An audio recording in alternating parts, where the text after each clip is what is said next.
Sa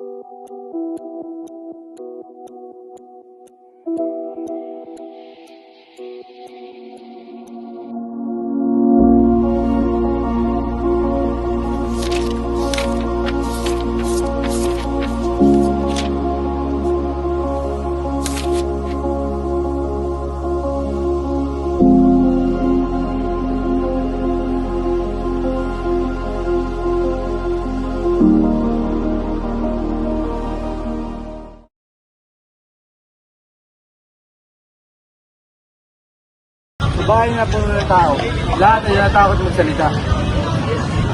Araw-araw wala tayong makain, pero sila sa dami sa yaman. Pero nung bahay na nakaw, kailan pa tayo nalaban?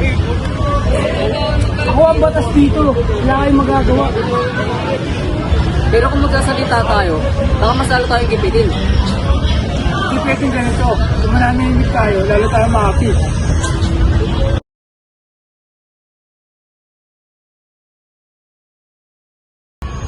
May isang leader na tumindig.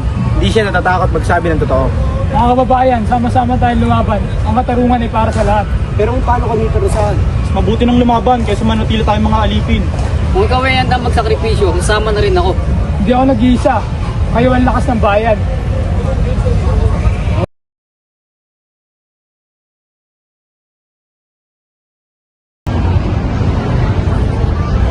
Nagkaisa ang bayan, inarap nila ang korap na opisyal.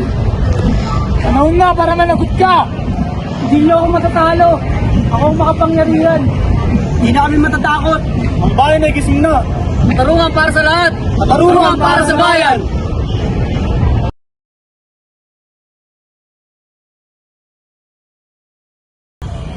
Sa tulong ng leader, nagising ang bayan, natuto silang lumaban para sa tama. Ang tunay na leader ay hindi takot sa laban. Siya'y tapat, matapang, para sa bayan. Tayo rin, pwede tayong mga maging leader sa sarili nating mga paraan. Simulan natin sa pagiging tapat, responsable at malasakit. Kung sama-sama tayong lahat, walang korupsyon na magtatagumpay. Ang tinig ng katarungan ay nagsisimula sa bawat isa sa atin.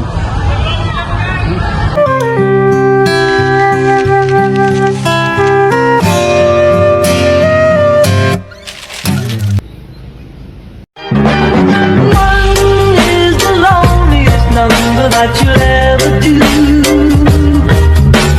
Two can be as bad as one. It's the loneliest number since the number